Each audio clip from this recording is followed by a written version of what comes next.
Well, back here in Germany, 3 state elections are slated for next month in the eastern part of the country, and one party is expected to pull off its best result ever. That is the far-right Alternative for Germany, the AfD. The anti-immigration, pro-Russia party is leading in the polls in all 3 races. Now, victory would represent the biggest electoral success for a far-right nationalist party since the Nazis were in power.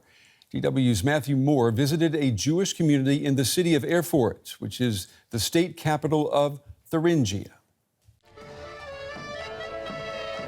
A celebration of 1,000 years of Jewish history in Erfurt. Just weeks before voters face a high-stakes choice. To vote AfD, blue, that's a no. Amid growing fears of a new dark chapter. It's not just a few Jews who die. And flat-out denials. They have no reason to be afraid. Hello, welcome to the new synagogue in Erfurt. With just 900 members, the Jewish community in Thuringia is one of the smallest in Germany. Reinhard Schramm survived the Holocaust as a baby. He says the rising popularity of the far-right Alternative for Germany is fueling concern among Jews here. What unites them is that they're all afraid that the AfD will gain strength. Because xenophobia, anti-Semitism and racism are part of the AfD's DNA. And above all, what they all sense is that the AfD has actually relativized National Socialism and its crimes in recent years. That's largely down to Björn Höcke. He's the local AfD leader and has huge influence nationwide. He's used Nazi-era slogans while campaigning, for which he was fined by a court, and has called for Germany to focus less on its Nazi past. It's clever manoeuvring, aimed at avoiding breaking the law. But he's fundamentally spurring on nationalism. And I do see a danger in that, because ultimately it's not just a few Jews or Sinti or Roma who die, but ultimately when nationalism prevails, it leads to war. According to the latest polls, the AfD will come first. If they end up in power, they've said they will cut funding to groups that fight right-wing extremism and promote democracy. Ursula Ulbricht is a regular at the synagogue. She believes the AfD's popularity has emboldened violent extremists. So we are concerned here because the right-wingers are also acting with brutality against not only Jews, but against everyone. What they don't like, if the face doesn't suit them, then they just lash out. We put those claims to the AfD's leader in the state parliament. They have no reason to be afraid, especially not Jewish people.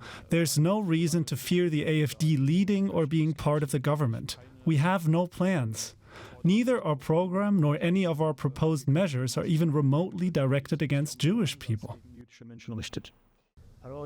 But your party leader was found guilty twice of using slogans from the Nazi era, and all of this leads to uncertainty.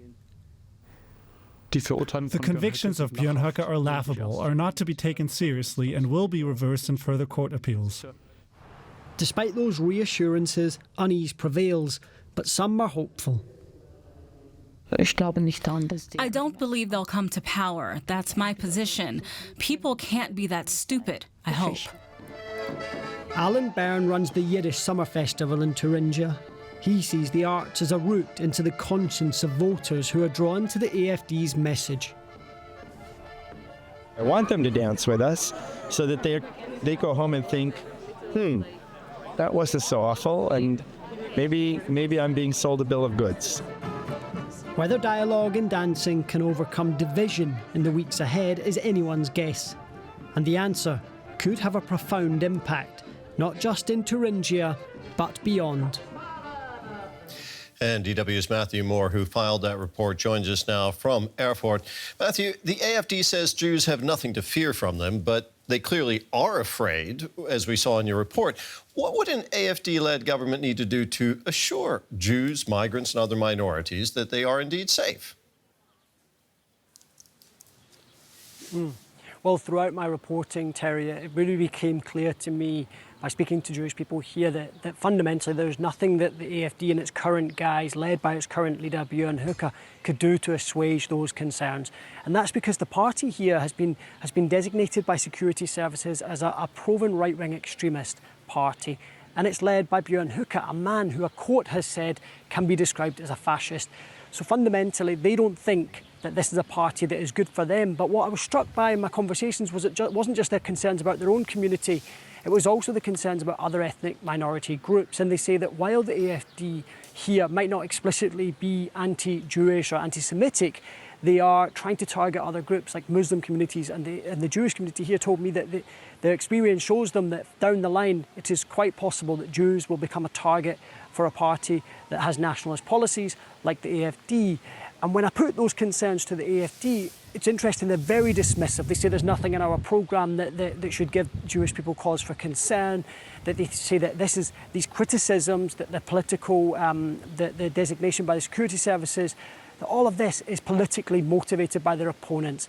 And so there you see that the gap, the distance between the concerns that people have, not just here but around Germany, and also the AfD, who are trying to really play down this criticism and the concerns.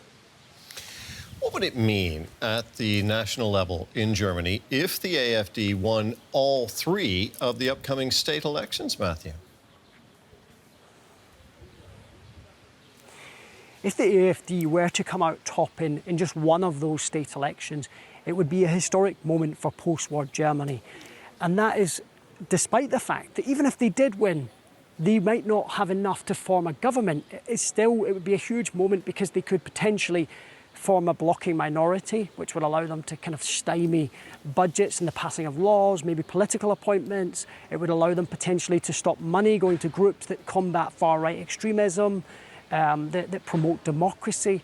And it's interesting that the head of the Buchenwald concentration camp memorial, a short drive from here, he sent a letter to 350,000 residents who will have a vote in this upcoming election, warning them not to vote for the AfD, saying that the AfD is a party that trivialises Nazi crimes.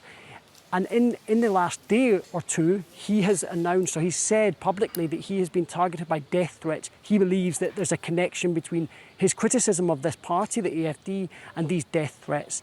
And what we see is basically a highly politically charged climate here, locally, but also potentially nationwide. And if the AfD did come out on top, it would have a huge implication locally here, but it would have a dramatic impact on the national picture in Germany. Matthew, thank you very much. That was our political correspondent, Matthew Moore, in Erfurt.